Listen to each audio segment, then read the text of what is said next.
주시는 하나님 말씀 느헤미야 2장 1절에서 10절 말씀.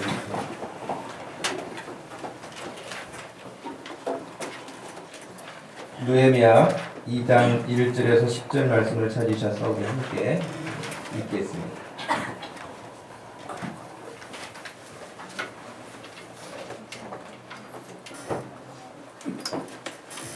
찾으셨으면 2장 1절 말씀부터 10절까지 교독하겠습니다. 아닥사스다 왕 제20년 니산월에 왕 앞에 포도주가 있기로 내가 그 포도주를 왕에게 드렸는데 이전에는 내가 왕 앞에서 수심이 없었더니 왕에게 이르시되 내가 그 여건을 어찌하여 내게 주심이냐 이는 내 마음에 근심이 있으리로다. 그때 내가 그에게 돌아와서 왕께 대답하되 왕은 만세수를 하옵소서. 내 조상들의 묘실이 있는 성읍이 이제까지 황폐하고 성문이 불탔사오니 내가 어찌 얼굴에 수심이 없사오리까 하니 왕에게 이르시되 너희는 내가 무엇으로 원하느냐 하시고 내가 곧 하나님께 구하고 왕에게 이르되 왕이 만일 좋게 여기시고 종이 왕의 목전에서 은혜를 얻었사오면 나를 유다 땅 나의 조상들의 묘실이 있는 성읍에 보내어 그 성을 건축하게 하옵소서 하였는데 그때 왕도 왕 옆에 앉아 있었더라. 왕이 내게 이르시되 내가 명나라에 다녀오리니 어느 때에 돌아오겠느냐 하고 왕이 나를 그 일을 좋게 여기시기로 내가 기한을 정하고 내가 또 왕에게 아뢰되 왕이 만일 좋게 여기시거든 강서쪽 총독들에게 내리시는 조서를 내게 주사 그들이 나를 용납하여 유다에 들어가기까지 통과하게 하시고 또 왕의 상인장로 바사에게 조서를 주사 그가 성문에 접한 명령과 성곽에다가 들어가기를 위하여 그리스도로 쓰실 공문을 내게 주게 하옵소서 하니 내 하나님의 사람들이 나를 도우심으로 왕이 허락하고 군대 장관과 마병을 보내어 나와 함께하게 하시기로 내가 강서쪽에 있는 총독들에게 이르러 왕의 조서를 전하였더니 호론 사람 산발랏과 종이었던 암몬 사람 도비아가 이스라엘 자손을 흥왕하게 하려는 사람이 왔다 함을 듣고 심히 근심하더라. 아멘. 오늘은 7번째 시간으로 응답이라는 제목으로 말씀을 전합니다. 느헤미야에 대한 부분들을 우리가 지금 계속해서 살피고 있습니다. 여러분 느헤미야서를 보는 중에 여러분들이 놓치지 말아야 될 부분이 왜 지금 이 10절에 나와 있는 산발랏과 도비아라는 사람이 두려워했는가 하는 것이에요. 왜 두려워했는가? 그리고 느헤미야는 왜 하나님의 나라를 흥왕케 하는 사람이라고 할 수 있겠는가 하는 것입니다. 그리고 그가 그 시대에 그런 삶을 살았던 것과 마찬가지로 21세기를 살고 있는 우리가 역시 느헤미야와 같은 그렇게 하나님의 나라를 흥왕케 할 수 있겠는가 내가 하는 것이에요. 고개를 들고 저를 좀 보시기를 바라요. 민우야 기도 그만하고 목사님을 보자. 네. 우리가 하나님께 예배하는 그 예배자로 사는데 여러분 우리가 이 땅에 사는 것이 뭐 대단하게 장수하고 사는 것 같아도 그렇게 길게 살지 못하는 게 우리 인생 아니겠습니까? 그 인생 가운데도 뭐 여러 가지 일들을 우리가 겪고 경험하게 되는데 정말 정신 바짝 차려서 하나님의 사람으로 정말 멋지게 살고 가야 될 터인데 정말 그렇지 못하다는 거예요. 철이 안 들어서 못하고 상황이 안 돼서 환경이 안 돼서 못하고 믿음이 안 돼서 못하고 이것저것 다 떼고 나면요 하나님 앞에 정말 별것이 없는 인생으로 끝나게 되는 경우가 너무 많다는 거예요. 그래서 어떻게 보면 목사는 어찌 보면요 그냥 뭐 자기들 좋아서 그렇게 사는데 그냥 살도록 놔두지 뭐 한다고 그 사람들을 붙잡고 정말 이렇게 살아야 된다고 애타게 그렇게 말할 필요가 있겠는가. 어떤 면에서는 세상적으로 보면 좀 답답한 사람들일 수 있어요. 목사가 그냥 다 자기도 좋아서 사는데 그렇게 살아도 저렇게 살아도 뭐 다 살고 있는데 그렇게 있느냐. 하지만 하나님이 목사를 부르실 때는요 목사를 부르실 때는 그냥 보통 다른 사람들이 가지고 있는 마음도 가지고 있지만 거기에 하나 더 얹혀주시는 마음이 있는데 그냥 하나님 앞에 믿음으로 살지 않는 것을 보면 막 안타깝기도 하고 속상한 마음 같이 주세요. 이게 저 혼자 막 그럴 수 있는 마음이 아니고 그런 마음이 드는 걸 어떡해. 뭐 저러다 죽겠지 뭐. 그러거나 말거나 이런 생각 가지면 여러분 저도 마음 편하지 않겠어요? 그냥 그러겠지. 근데 그냥 그렇게 살고 있는 모습을 보면 속이 상해요. 여러분도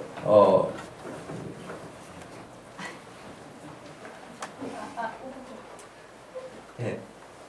여러분 마음에도 속상함이 있기를 바라요. 성도들 가운데, 마을 식구들 가운데 정말 더 열심을 할 수 있으면 좋을 텐데 그러지 못하는 하면 마음이 속상한 마음이 있어야 돼요. 이러다 나 목사 되는 거 아니야? 여러분 목사 그렇게 쉽게 되지는 않아요. 그러니까 속상한 마음 우리가 가져야 될 텐데 느헤미야가 바로 그런 사람이었고 그가 그렇기 때문에 그 많은 사람들 중에 그 시대에 귀하게 쓰임받았고 오늘 우리가 이 시간을 통해서도 그를 이야기하고 있는 거 아니겠습니까? 여러분 오늘 읽었던 본문에 보면 아닥사스다 왕 제20년이라 그렇게 되어 있습니다. 20년 우리가 여기서 몇 가지 생각할 부분이 있는데 기스로월이라고 하는 것이 1장 1절에 나와요. 근데 오늘 우리가 읽었던 2장 1절에 보면 니산월이라고 나와요. 이게 참 우리가 쓰는 태양력이 아니니까 무슨 말인지 좀 거리감이 있잖아요. 이 부분은 기스로월이라고 하는 것은 그 당시에 쓰는 달력으로 본다면은 오늘날로 이렇게 환산하면은 11월 중순에서 12월 중순 정도 돼요. 기스로월이. 그럼 니산월은 몇 월이냐? 니산월은 3, 4월이에요. 3월. 빨라야 3월이고 늦으면 4월이거든요. 그러면 지금 1장에서 예루살렘에 대한 소식을 들었던 때가 기스로월이에요. 그때부터 기도하기 시작한 거예요. 그리고 지금 니산월이 되어서 그러니까 4개월 정도 기도하는 시간이 있었던 것이죠. 그리고 오늘 기도에 대한 부분을 또 연장해서 살펴보는 건데 응답이라고 하는 기도하는 부분에서 응답이라고 하는 이 부분을 보면은 최소한 지금 4개월 정도 걸린 기도의 시간이 있었고 또 그 일로 인해서 그의 기도가 어떻게 응답되어졌는가 하는 부분들을 이렇게 살펴보는 것입니다.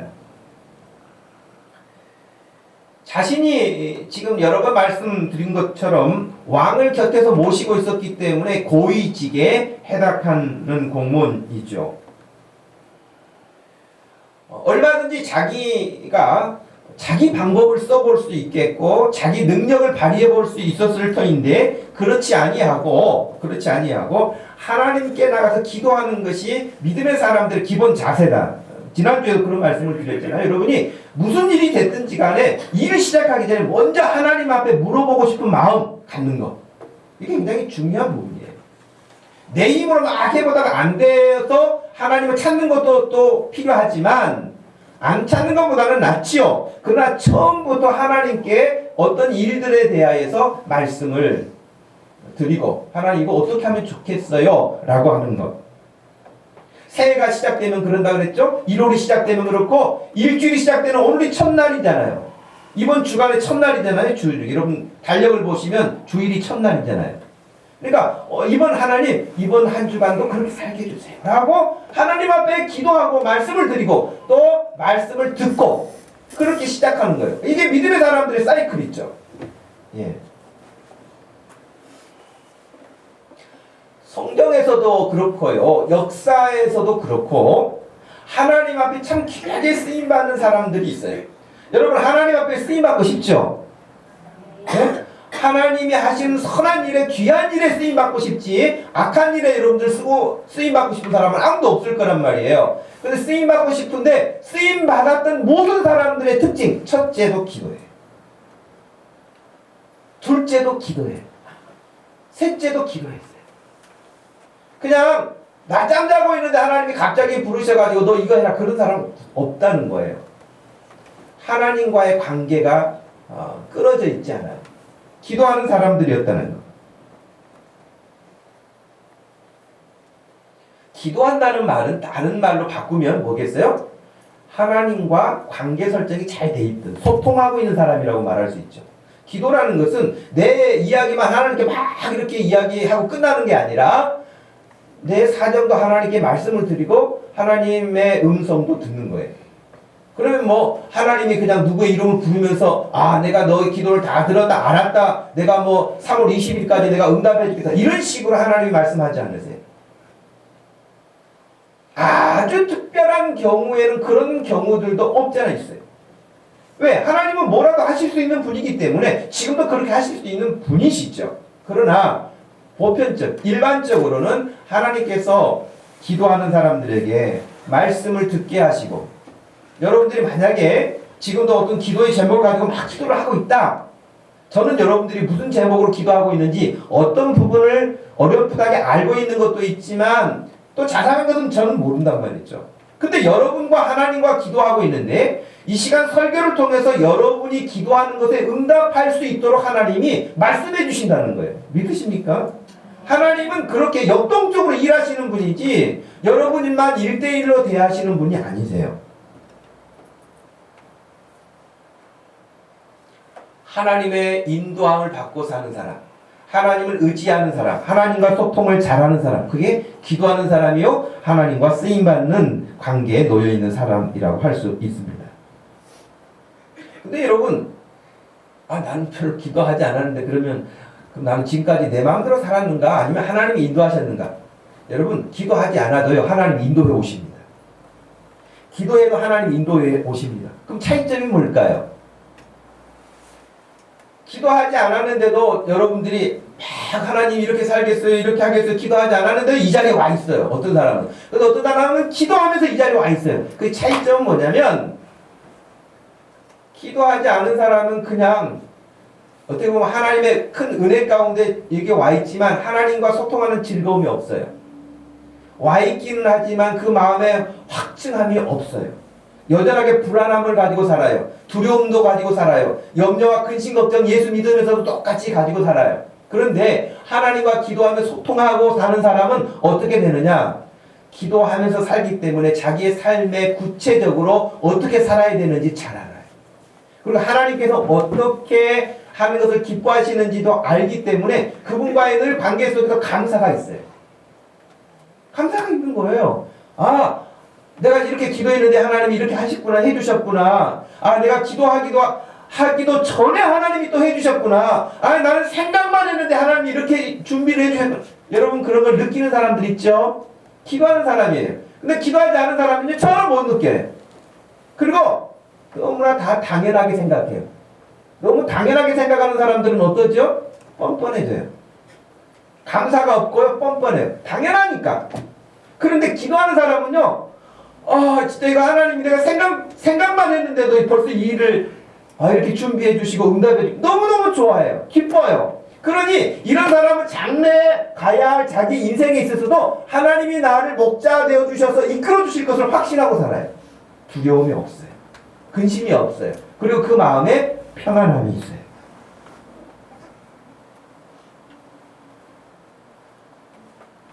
사람은 하나님께 늘 기도해요. 그렇게 기도하고 하나님은 사람이 어떤 일들을 이룰 수 있도록 섭리하시는 분이세요. 느헤미야는 기도할 때 이미 1장에서 그가 회개하는 기도도 했죠. 또 하나님의 말씀, 언약을 붙잡고 하나님 이렇게 기도하면 그렇게 해주신다고 하지 않았습니까? 이 말씀대로 해주세요라고 하나님의 말씀을 붙잡고 기도해요. 여러분 기도할 때 성경에 기도할 그 말씀을 붙잡고 기도할 것이 많아요. 구하라 주신다고 하나님 주신다고 하지 않았습니까? 구하면 그 말씀 붙잡고 기도하세요. 찾으라 그러면 찾게 해주신다고 하지 않았습니까? 여러분 그렇게 말씀을 붙잡고 기도할 수 있어야 되는데 느헤미야도 하나님 말씀 안 들으면 온 세계로 다 흩어버릴 것이다. 하나님 그렇게 경고하셨는데 하나님 그 흩어져 있을지라도 회개하고 돌아오겠다고 하나님 앞에 마음을 추스리면 회개하면 다시 저 땅 끝에 있을지라도 예루살렘으로 돌아오게 해주신다고 약속하지 않으셨습니까? 그러니까 그 말씀대로 해주세요라고 지난 4개월 동안 기도하는 중에 느헤미야가 기도했던 거란 말이에요. 막연하게 기도하는 게 아니에요. 하나님 해주셔도 좋고요, 안 해주셔도 또 어쩔 수 없죠. 뭐 제가 해보죠. 이런 게 아니에요. 하나님 꼭 해주세요. 무엇을 위해서? 하나님의 이름의 영화로움을 위해서, 주의 백성들을 위해서 그렇게 기도하는 것이었죠. 그리고 여러분 그렇게 언약의 말씀을 붙잡고 기도했을 뿐만 아니라 하나님의 은혜를 구했어요. 은혜. 여러분 은혜라는 것은 나보다 더 큰 어떤 존재가 나에게 주어지는 것을 은혜라고 해요. 세상에서 주는 은혜는 갚을 수도 있지만 하나님이 주신 은혜는 갚을 길이 없는 것이 하나님의 은혜예요. 근데 그 하나님의 은혜를 구해요. 하나님, 저는 할 수가 없어요. 저는 한계가 있어요. 하나님이 도와주시지 않고, 하나님이 인도하시지 않고 내가 이 일을 감당할 수 없어요. 그래서 하나님, 공부하는 학생들은 지혜를 달라고, 가야 할 길들을 몰랐을 때는 갈 길을 지도해 달라고, 사업하시는 분은 이 사업장을 경영해 달라고. 여러분 여러 가지 기도 제목들이 다 있지 않겠습니까? 그 문제를 놓고 하나님께 그렇게 구체적으로 기도하는 것이에요. 또 한 가지, 기도한다고 해서 여러분 막무가내로 내가 뭐 기도했으니까 하나님은 다 알아서 해주겠지라고 함부로 사는 게 아니고요. 기도하는 사람의 삶을 보면 겸손할 뿐만 아니라 굉장히 침착하고 구체적인 생활이 이루어진다고 하는 것입니다. 간혹 기도한다고 하면서 기도한다고 자기를 이렇게 드러내고 싶은 마음 때문에 그러기도 하겠죠.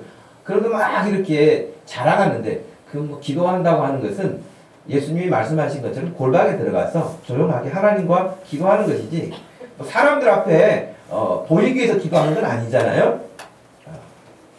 그러니까 여러분 기도하는 사람은 세상 앞에 두려움도 없고요. 세상 앞에 두려움은 없지만 사람 앞에서 겸손해요. 잘난 척할 것도 없고요. 과시할 것도 없는 것이거든요.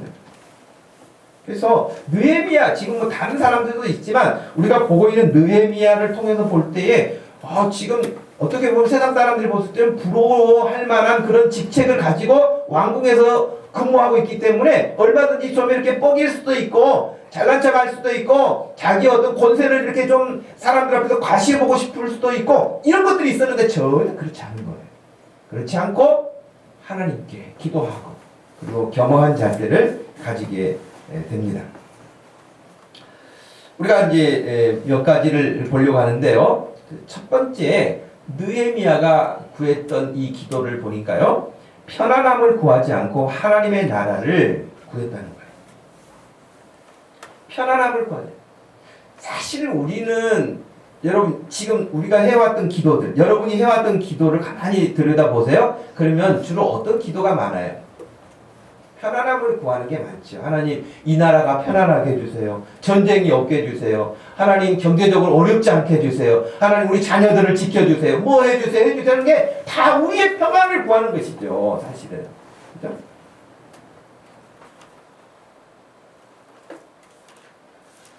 느헤미야가 편안함을 구했다면 여러분 어떤 기도를 했을까요? 여러분 한 나라 또 강대국이라고 하는 큰 나라들은요 작은 나라보다 훨씬 일이 많지 않겠습니까? 일도 많고 어떤 판단과 정책과 이런 일들을 수행해 가는 것이 훨씬 더 세밀하고 복잡합니다. 간단하지 않습니다. 그렇기 때문에 느헤미야가 왕궁에서 기도할 때, 근무할 때도 자칫 잘못하면 여러분 정치적으로 바람을 타거나 이러면은 죽을 수도 있을 뿐만 아니라 그 자리를 잃기도 하고 여러 가지 불이익을 당할 수도 있고 어려움을 당할 수도 있고 그렇지 않겠습니까?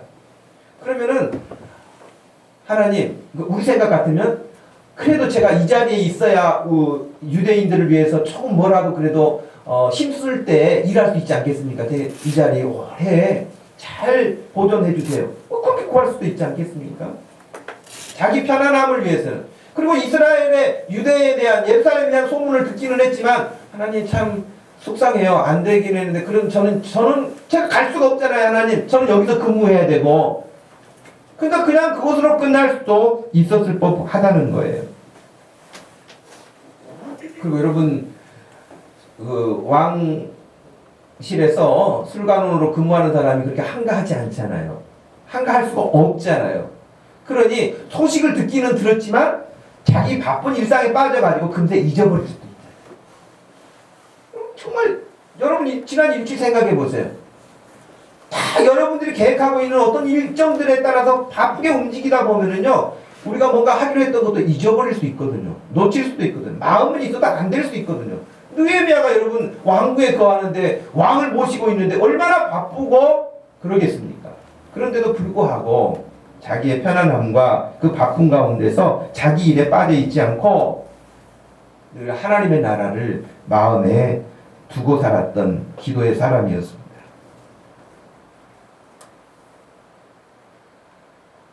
1장 3절에서 보았던 그 기도의 제목이 되는데, 그들이 내게 이르되 사로잡힘을 면하고 남아있는 자들이 그 지방 거기에서 큰 환난을 당하고 능욕을 받고 있다 라는 이 이야기를 들으면서 괴로워하는 거예요. 긍휼의 마음. 지금 자기가 능욕당하는 거 아니잖아요. 자기가 괴롭힘 당하는 거 아니잖아요. 자기는 지금 말 그대로 좋은 환경에서 근무하기 때문에 아무런 문제가 되지 않아요. 그 자기 삼촌도 아니에요. 자기 이모 고모도 아니에요. 자기가 하고 친한 친구가 있는 것도 아니에요. 지금 몇십 년이 지난 거잖아요. 그리고 이 사람은 페르시아에서 지금 태어난 사람이잖아요. 그렇기 때문에 굳이 그 멀리 1500km 정도 떨어져 있는 지역에서 일어나는 일들에 이렇게 내일처럼 안타까워할 일이 아닐 수도 있다는 거예요. 그런데도 불구하고 사로잡힘을 면하고 남아있는 자들이 그 지방에서 당하는 고통스러움의 소식을 듣고 내일처럼 불쌍히 여기는 마음이 떠나지 않은 거예요.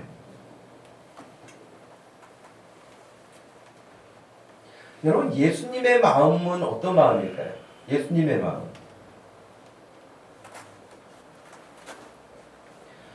빌립보서 2장 말씀에 따르면 예수님은 어디에 이 땅에 오시기 전에 어떤 모습으로 계셨다고 그랬어요? 여러분, 빌립보서 2장 예수님의 마음을 품으라 우리에게 그렇게 사도 바울이 가르쳤는데 5절 말씀에 이렇게 했어요. 너희 안에 이 마음을 품으라. 곧 그리스도 예수의 마음이니, 그 예수님은 어떤 마음이었냐?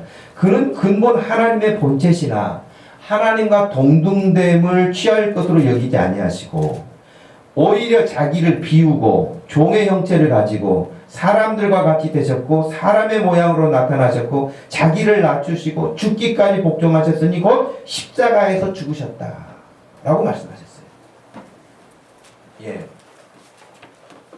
예수님이 굳이 이 땅에 내려오실 이유가 뭐가 있겠어요?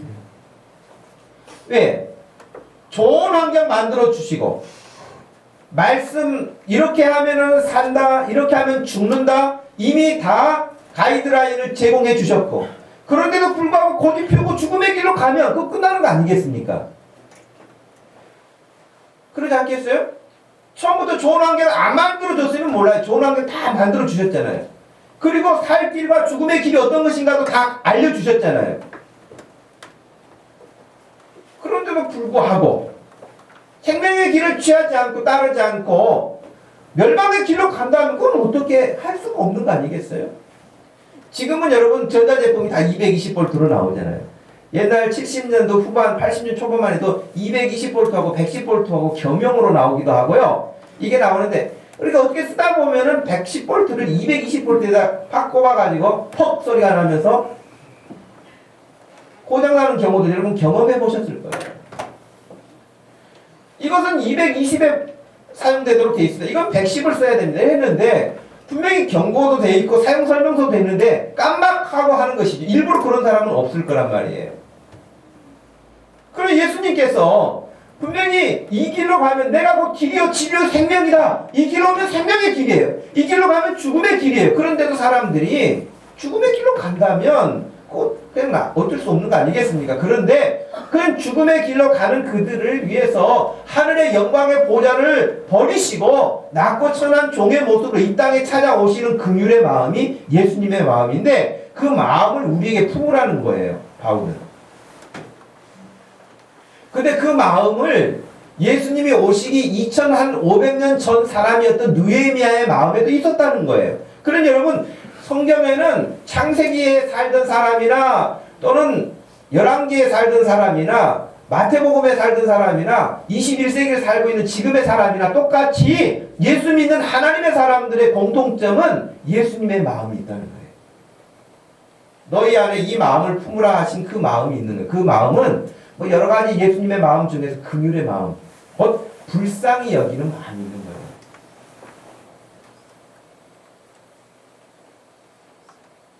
긍휼의 마음이 지금 너무 없잖아요. 지금 세상은 불쌍히 여기는 마음이 점점 사라지잖아요.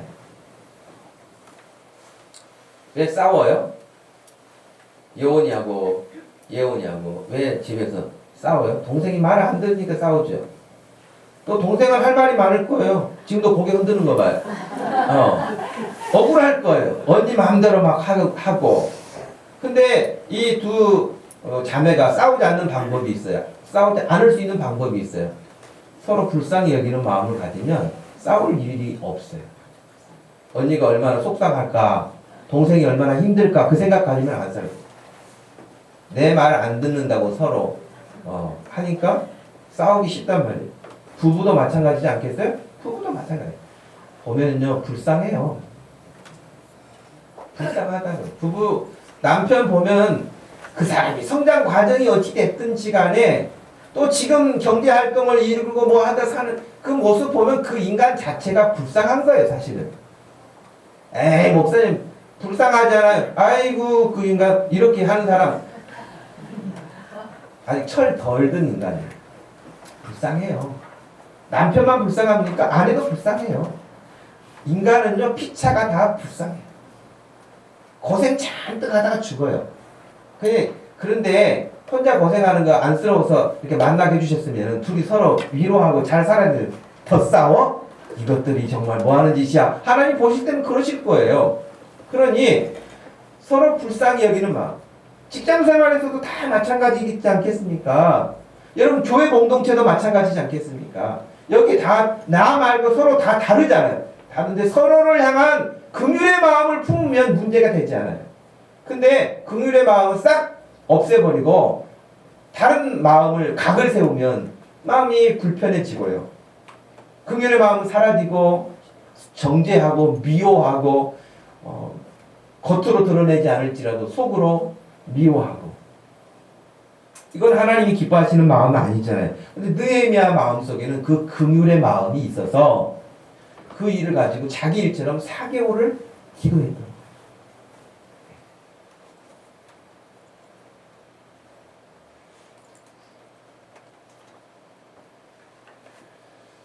여러분, 우리 예수님이 그런 마음을 가지고 이 땅에 오셨는데 마태복음 9장 35절 말씀에서도 보시면 예수님께서 모든 도시와 마을에 두루 다니사 그들의 회당에서 가르치시며 천국 복음을 전파하시며 모든 병과 모든 약한 것을 고치시니라.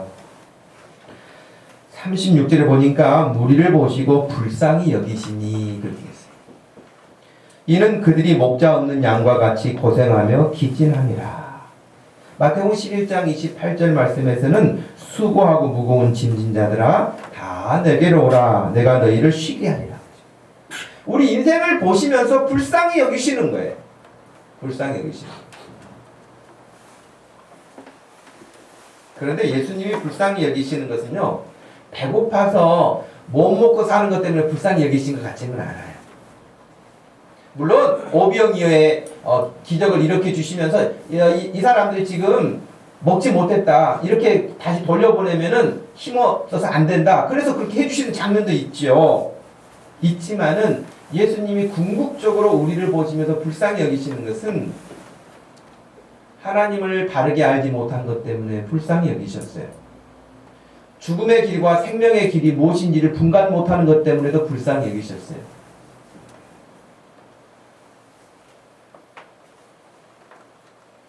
예수님은 그 마음을 가지고 이 땅에 오셨고 그 마음으로 사셨고 그 마음으로 사람들을 대하셨습니다. 여러분 이 시대에 우리가 주님 앞에 기도자로서 하나님의 백성으로서 가져야 될 마음은 나의 편안함을 구하는 것을 넘어서서 하나님의 나라와 우리 주님의 마음을 품고 기도하는 느헤미야의 기도의 정신에서 배워야 할 기도 자세 가운데 하나입니다.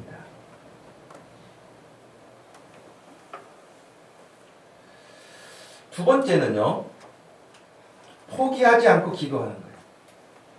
그리고 구체적으로 기도한 거예요. 기도하다 보면 여러분 기도를 정말 기도 제목을 가지고 길게 기도해 보신 경험이 얼마만큼 해보셨을까 모르겠어요. 그리고 지금도 그렇게 오래도록 변함이 없이 그 기도 제목을 가지고 기도하고 있는 것이 뭐가 있을지 모르겠어요.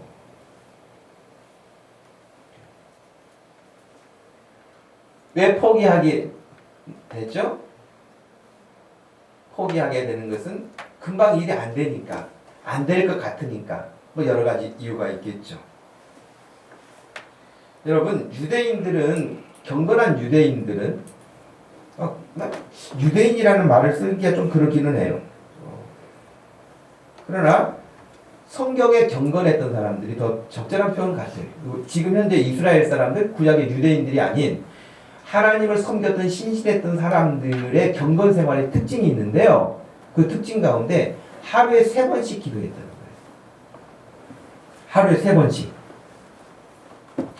대표적인 사람이 다니엘서 6장에 나오는 다니엘이에요. 다니엘이라고 하는 이 사람은 물론 지금 우리가 보고 있는 이 느헤미야서에 마찬가지로 바벨론 포로로 끌려간 사람이에요. 바벨론 포로로 끌려가서 지금 그 나라에서 바벨론에서 살게 되어지는 그런 형편이었죠.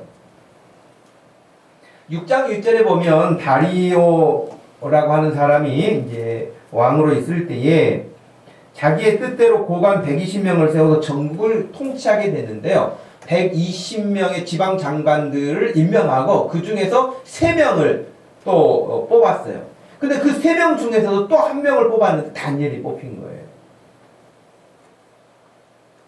성경에는 분명히 다니엘은 마음이 민첩하여 총리들과 고관들 위에 뛰어남으로 왕이 그를 세워 전국을 다스리게 했다. 그렇게 돼 있거든요. 뛰어났어요. 뭐 하나님 믿는다고 공부도 안 하고 노력도 안 하고 일도 안 하고 게으르고 나태한데 하나님이 뛰어나게 하신 그런 일은 없어요. 여러분, 하나님의 은혜가 임해서 삶이 바뀌는 것이죠. 다니엘이 기도만 했다 그래서 그냥 아무것도 안 하는 사람이 아니라 여기 분명히 이 말씀처럼 뛰어났다 그랬잖아요. 민첩하다고 돼 있잖아요. 마음이 민첩하다. 그래 여러분, 이방인이 와가지고 지금 120명 가운데 1명 들어간 것도 눈에 가시처럼 보이는데 그 중에서도 3명으로 뽑혔으니 얼마나 시기하는 사람들이 많았겠어요. 그런데 3명 중에서도 가장 머리가 되는 역할을 해서 이 왕을 대신해서 전체를 관할할 수 있도록 책임을 주었으니 아주 시기하는 사람들이 많아진 거예요.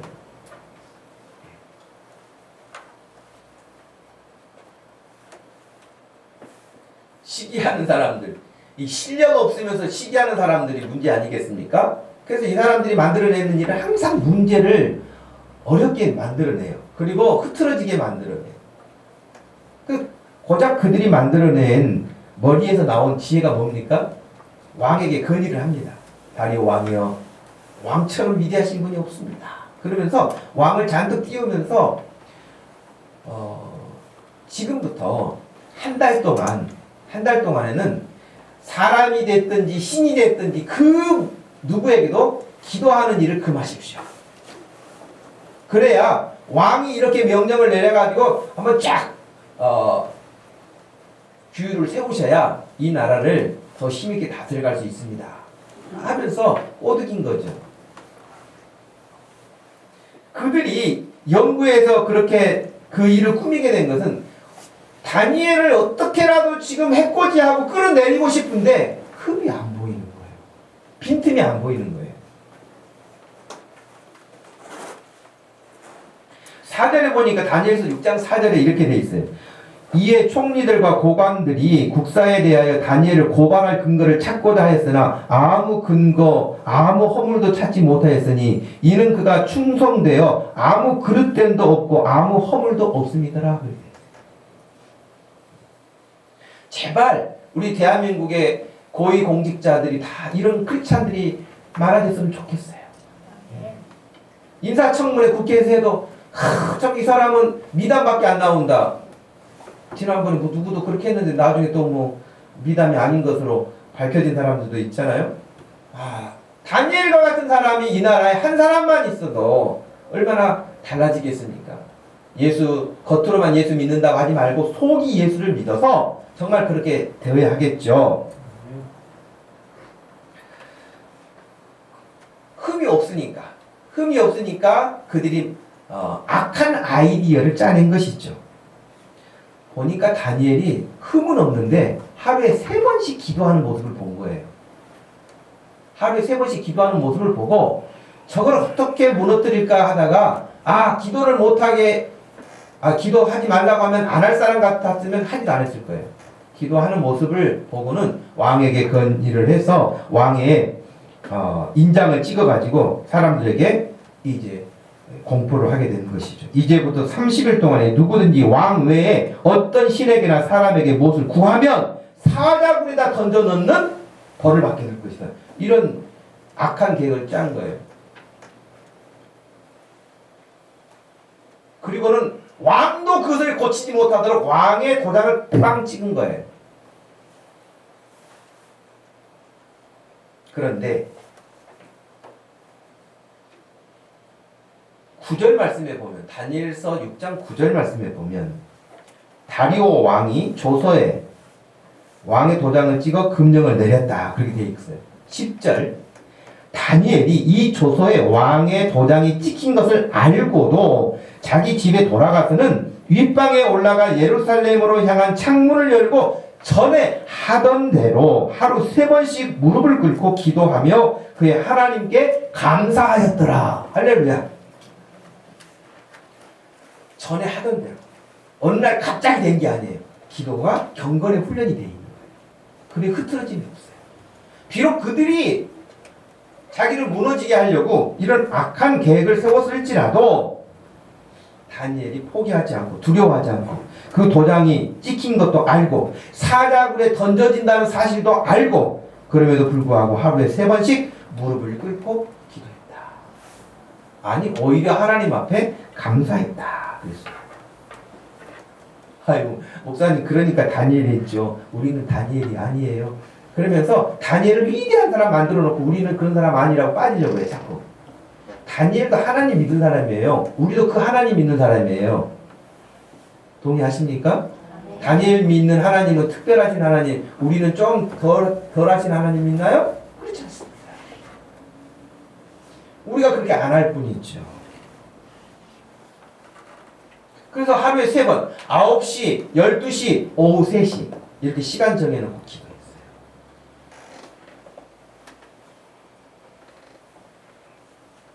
사도행전 3장에도 보면은요, 사도행전 3장에도 보면 베드로가 요한과 더불어서 성전에 기도하러 올라가는 장면이 나오잖아요. 그리고 안진뱅이 이렇게 세운 사건 기억하시죠? 그때도 성전에 기도하러 올라가는 거예요. 제 9시에 그렇게 되는데 오늘날 시간으로 환산하면 오후 3시죠. 성전에 기도하러 올라가는 거예요. 기도하러. 그렇기 때문에 느헤미야를 통해서 볼 때에 포기하지 않는 기도의 자세와 구체적으로 기도하는 습관이 그에게 훈련되어 있음을 볼 수 있어요. 솔직하게 말하면 저는 특별 새벽 기도니 무슨 기도니 해야 할 때가 있을 겁니다. 정말 어떤 생각지 않았던 어떤 위기가 닥쳤다든지 어떤 상황이 왔을 때는 정말 특별 기도회를 해야 되겠죠. 그런데 사실은 특별 기도회가 무슨 필요 있겠어요. 그냥 늘 기도하면 되죠. 그죠? 왜 특별 붙일까요? 알긴 붙이기 잘하겠다. 안 나오니까 그때라도 좀 나와서 좀 하라고. 근데 요즘에는 특자도 안 먹혀요. 대특을 붙여야 되지.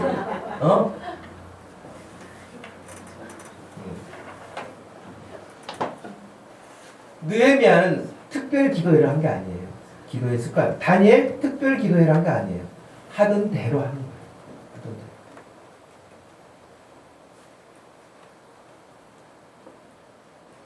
그리고 느헤미야의 마음속에 그 소식을 듣고 한순간에 감정이 이입돼 가지고 속상해 안 돼서 그렇게 끝나는 게 아니라 그 마음이 진실한 마음이었으면 지난 4개월을 변함없이 기도했다는 것이죠.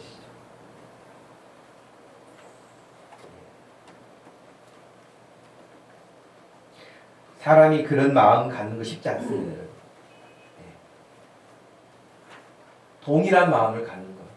그런 예수 믿는 사람은 변덕 부리는 사람이 아니잖아요. 진실하잖아요. 예수 믿고 깊어질수록 사람이 진실하고 진지하고 가볍지 않아요. 그리고 한번 말하면 그 말에 책임을 지고. 그렇기 때문에 신뢰감이 생기는 거잖아요. 느헤미야의 모습에서 그런 모습을 보게 되죠. 그리고 기도한다 그래서 막 그냥 자기 중언부언하는 그런 식의 기도가 아니라 구체적인 기도를 하게 되었습니다.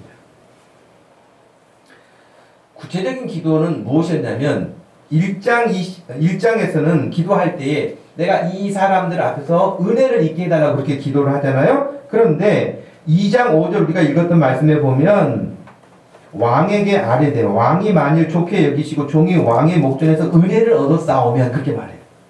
그 일을 위해서 기도했거든요. 하나님 왕의 마음을 다스려 주세요. 왕을 다스리시는 분은 하나님이시잖아요. 그러니 제가 왕에게 기회를 봐서 이야기를 할 터이니 그때 왕의 마음을 주여 다스려 주세요. 그런 마음을 가지고 있었어요. 그 순간 여러분 그 오늘 읽었던 본문에 그렇게 그대로 나오잖아요. 어디에 나오냐면 왕이 나를 이렇게 좋게 보시고 은혜를 내가 왕 앞에 입었다고 한다면 그런 말을 하는데 4절 말씀에 보니까 그러잖아요. 너 얼굴에 근심이 병이 없는데 왜 근심이 가득하니? 이런 이야기를 했을 때에 4절에 왕이 이야기를 듣고 난 다음에 내게 이르시되 그러면 네가 무엇을 원하느냐 하시기로 내가 곧 하늘의 하나님께 목도하고 그러잖아요. 그러니까 1장에서 하나님 이 왕 앞에서 은혜를 있게 해주세요 그렇게 기도를 했는데 지금 그 순간이 오니까 순간 또 하나님을 보면서 하나님 그 기도했던 대로 은혜를 있게 해주세요 그렇게 하고 이야기를 하니까 이게 정말 얼마나 순조롭게 일이 풀려가기 시작하는지요.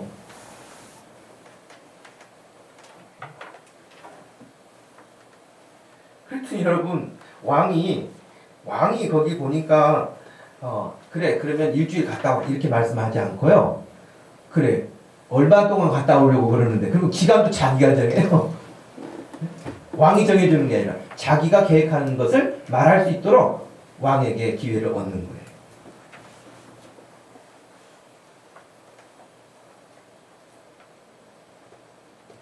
왕이 내게 이르시되 네가 몇 날이나 다녀올 길이며 어느 때에 돌아오겠느냐. 왕이 나를 보내시기를 좋게 여기시기로 내가 기한을 정하고 자기가 기한을 정해. 7절에 내가 또 왕에게 아뢰되 왕이 만일 좋게 여기시거든 강서쪽 총독들에게 내리시는 조서를 내게 주셔서 나를 용납하여 유다에 들어가기까지 통과하게 하시고. 그러니까 그 주변 사람들이 시기하는 사람도 많고 이러기 때문에 왕이 조서를 내려가지고 느헤미야가 지나가는데 건들지 말아라 한마디로 그 안전 통행증을 말한 거예요. 점점요 느헤미야가 그 자신이 붙었는가 봐요. 하나님이 은혜를 베푸셨다는 그 자신이 붙으니까요. 자기가 갈 날짜도 정하고 조서도 그렇게 주라고 나중에는 뭐라고 하냐면 거기 가서 쓸 제목도 달라고 그래요. 산림청장에게 이야기해서 임금님 산림청장에게 명령을 내리셔서 그때 쓸 건축 자재 좀 같이 가져가게 해주세요.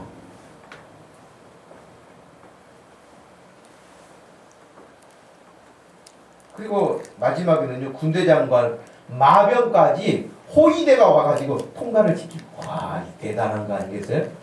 기도하려면 이렇게 해가지고 그러니까 여러분 그냥 막연하게 기도했다면 너 왜 얼굴에 근심이 많냐?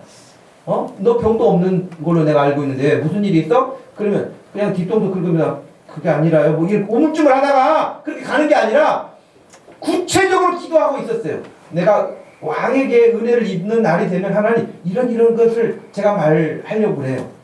마음에 가지고 있었던 거예요.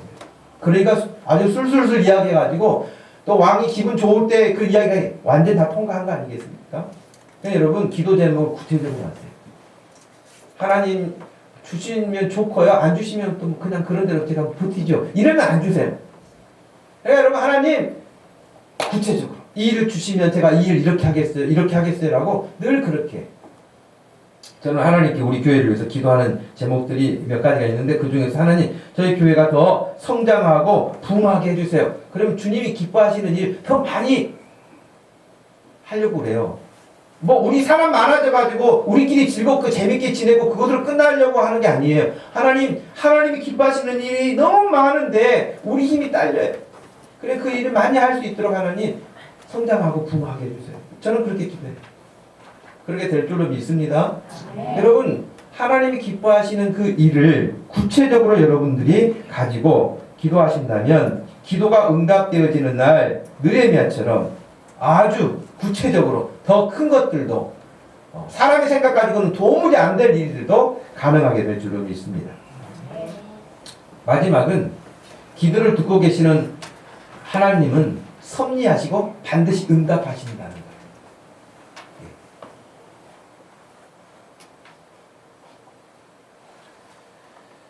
하나님은 기도를 안 듣는 분이 아니시고 혹은 기도를 듣기는 하셨는데 잊어버리시는 분이 아니세요.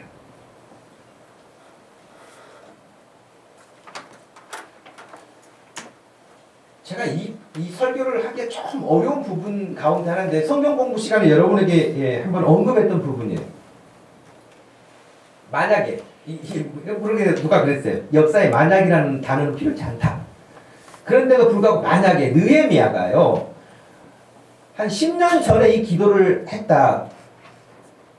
그러면 이 상황이 안 올 수 있다는 거예요. 10년 전에 이 기도를 했다 하면 이 상황이 안 올 수도 있다는 거예요. 그 이야기는 뭐냐면 역사는 하나님의 뜻에 의해서 하나님이 이루어가세요. 그런데 하나님이 이루어가시는 그 동안에 그 시대에 필요한 사람들을 불러서 쓰세요. 순종하는 사람들을 들어 쓰시는 거예요. 근데 그게 교차점에서 딱 맞아떨어지면 지금 느헤미야처럼 기도 응답이 하나님의 그 나라를 위해서 이루어지는 거예요. 좀 말이 애매한가요? 그러니까 우리가 지금 기도 막 해요. 그냥 막 기도 한번 하고 나면 주여 하고 막 통성으로 기도하면서 땀이 막 범벅이 될 만큼 기도한다고 해서 방금 불이 떨어지는 게 아니에요. 하나님의 뜻이 있다는 거예요. 하나님의 뜻이. 우리 교회를 향한 하나님의 뜻이 있을 거예요. 우리가 무르익기를 바라시는 것도 있으실 거예요.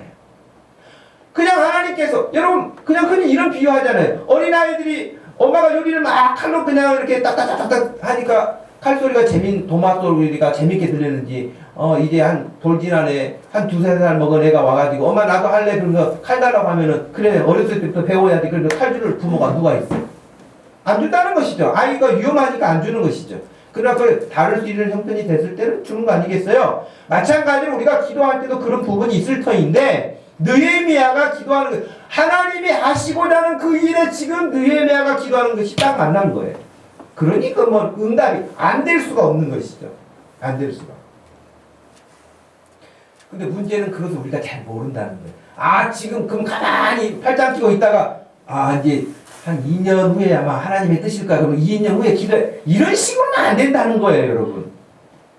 늘 기도해 오는 중에 그것이 맞아떨어지는 것이지 기도하지 않고 있다가 어느 순간에 우연히 이렇게 되지 않는 거예요. 문제는 평상시에 지금 하나님의 뜻은 이 시점이에요. 느헤미야가 기도하는 것은 가만히 놀고 있다가 여기 와가지고 기도하는 게 아니라 여기서부터 기도해 오는 중에 만나는 거예요.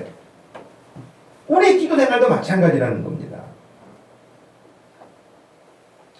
그 사실을 어디서 볼 수 있냐면 여러분 1절 말씀 오늘 읽었던 1절 말씀에 보면은요 아닥사스다 왕 제20년 니산올에 왕 앞에 포도주가 있기로 내가 그 포도주를 왕에게 드렸는데 그랬어요. 아니 그러면 포도주가 떨어졌을까요 그 왕실에? 그러지는 않았을 거예요. 왕실에 포도주가 떨어질 일은 없었을 거예요. 그 전에도 포도주는 있었을 거예요. 근데 이 표현은 어떤 의미냐면은 지금 기도했던 대로 왕에게 이런 말을 할 수 있는 좋은 타이밍이 딱 맞아떨어졌다는 거예요. 오늘 읽었던 본문에 거기 그런 표현도 있잖아요.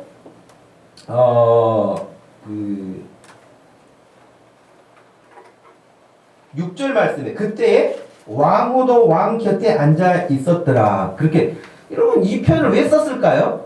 이것은 그만큼 분위기가 좋은 환경인 것을 말해요. 말하기 적절한 때를 타이밍을 만난 거예요.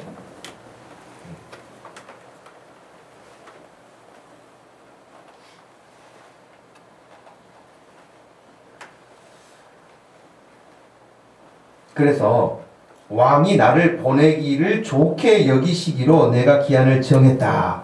8절에는 내 하나님의 선한 손이 나를 도우심으로 왕이 허락하였다고 분명히 고백했어요. 이건 왕이 하는 게 아니라 왕을 움직이시는 하나님, 자기가 기도했던 사람. 왕을 다스리고 계시는 하나님을 믿으시기를 바랍니다. 모든 문제 위에 하나님께서 역사하시는 분인 것을 기억하시기를 바랍니다. 성경에는 기도했는데도 응답받지 못한 기록은 없어요. 우리가 응답이라는 그 생각을 잘못 가지고 있어서 그렇죠. 여러분 사도 바울이 기도했는데 응답 받았어요? 못 받았어요? 자기 육체 가시의 문제를 가지고. 우리는 못 받았다고 생각하잖아요. 응답 받은 거예요. 뭐라고 응답 받았어요? 네 은혜가 네게 족하다고 응답 받은 거예요. 우리는 내가 원하는 방식으로 해줘야만 응답 받은 거고 내가 원하는 대로 안 해주면 응답 안 해줬다고 생각해. 아주 유치원생 같은 생각이란 말이에요. 예수님 기도 응답 받았어요? 못 받았어요? 받으셨죠. 할만하시거든 이 잔을 내게서 지나가게 하옵소서. 그러나 내 뜻대로 하지 마시고 아버지의 원하시는 뜻대로 되기를 원하나이다. 그랬단 말이죠. 아버지가 원하시는 대로 됐으니까 기도가 응답된 것이죠. 내가 원하는 대로 된 것이 아니고 성경에는 응답받지 못한 기도가 없어요. 다 응답돼요. 근데 하나님이 응답을 어떻게 해주시냐가 다른 거예요. 그래 그렇게 해라. 아니다 이렇게 해라. 그렇게 차이가 있을 뿐이죠. 어쩔 때는 아무 말씀 안 하시는 것이 응답일 때가 있어요. 여러분들 애들이 막 부모한테 와가지고 쪼갈쪼갈 하는데도 일 다 듣고 합니까? 한 말 안 하면은 엄마가 이거 사줘 저거 사줘 그러는데 한 말 안 하면 안 사준다는 말이지. 그러니까 묵묵부답이라는 게 있어요. 말씀 안 하실 때는 그냥 알아차려야지. 미련한 사람 끝까지 그러다 나중에 한 대 얻어 터지잖아요. 조용해 그러면서. 그러니까 하나님이 아무 말씀 안 하실 때는 얼른 알아차리고 접을 때도 필요해요. 미련한 사람은 끝까지 하다가 한 대 얻어 맞아요. 그리고 아 이게 아니었구나 그런단 말이죠. 예수님도 그렇게 기도하셨고 믿음의 사람들도 다 그렇게 기도하셨는데 여러분 하나님은 반드시 섭리하시는 분이고 그 일이 도모되게 하시는 분이고 응답하시는 하나님이신 것을 믿으시고 기왕이면 기도를 여러분들 스케일을 좀 크게 해야 되지 않겠어요? 네? 기왕이면 기도를 좀 스케일을 크게 해서 무의미하게 기도하는 거 보세요. 요구하는 거 보세요. 통행증도 주세요. 뭐 건축 자재도 주세요. 제가 갔다 올 기간도 다 자기가 정하잖아요. 왕이 정하는 게 아니라. 얼마나 좋아요. 그래서 여러분 기도 열심히 하셔가지고 하나님이 그래 뭘 해주기를 원하냐 그럴 때까지 기도하시기를 바래요. 그래야 마음껏 구할 거 아닙니까? 마음껏.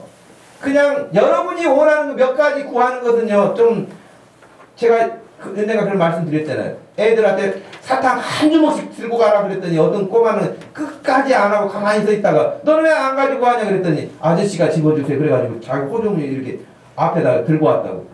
자기 손보다 아저씨 손이 크니까. 얼마나 지혜로우네. 다른 애들은 자기 손으로 집으니까 조금밖에 못 집은데 얘는 어른 손으로 집으니까 크게 가지고 자기 옷에다 싸가지고 온 거예요. 그러니까 여러분이 하나님 이거 해주세요. 세 가지만 해주세요. 그렇게 하지 말고 기왕이면 스케일 크게 구하셔서 멋있게 하나님 앞에 쓰임받을 수 있는 그런 꿈을 좀 꾸세요. 그런 꿈을 꾸는 2월이 됐으면 좋겠어요. 하나님이 반드시 우리에게 응답하셔서 하나님이 기뻐하시는 일을 이루실 것입니다. 그 일에 저도 여러분도 우리 온 교회 성도들이 쓰임받을 수 있기를 주님의 이름으로 축복합니다. 하나님 아버지 고맙고 감사합니다. 그 시간에 저희들에게 느헤미야가 한 시대에 하나님을 섬기며 살았던 장면을 또 살펴보면서 이 시대를 사는 나는 어떤 모습을 취해야 될 것인가?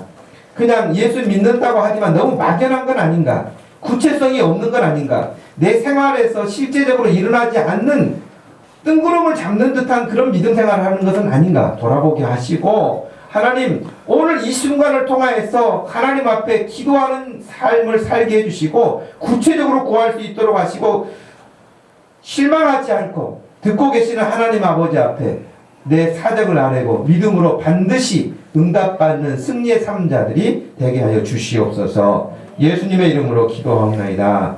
아멘. 다 같이 자리에서 일어나셔서 302장 찬양을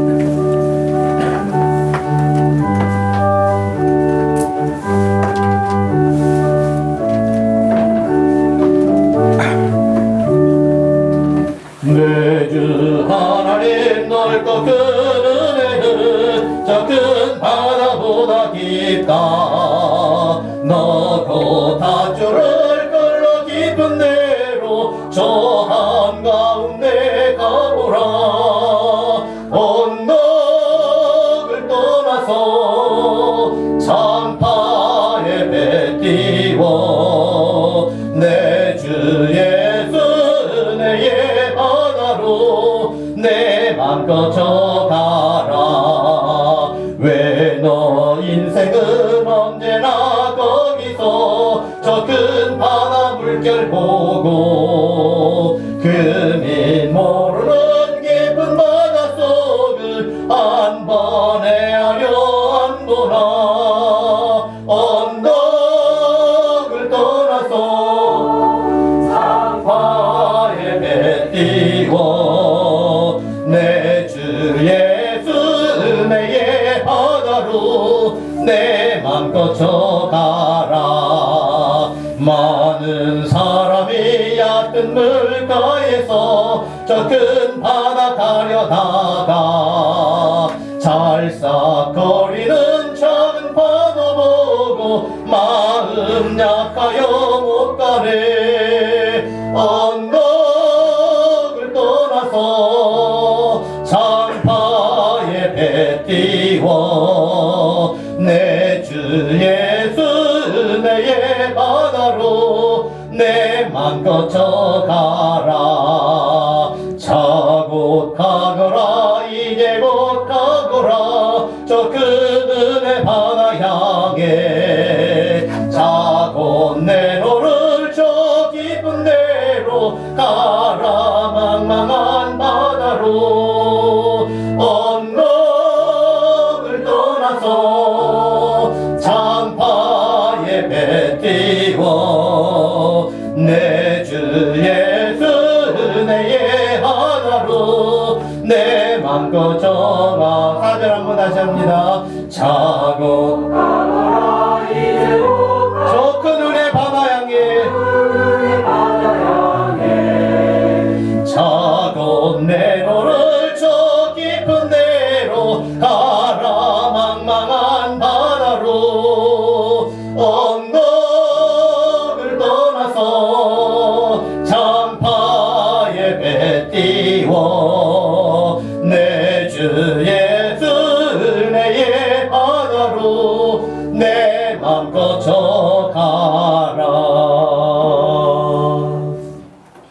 지금은 우리 주 예수 그리스도의 놀라우신 구원의 은혜와 우리 하나님 아버지의 변함없으신 그 큰 사랑과 성령 하나님의 위로 교통하심이 하나님의 은혜를 구하며 그 응답 가운데 승리자로 살기 원하는 사랑하는 모든 성도들 머리 위에 지금부터 영원토록 함께 계실지어다. 아멘.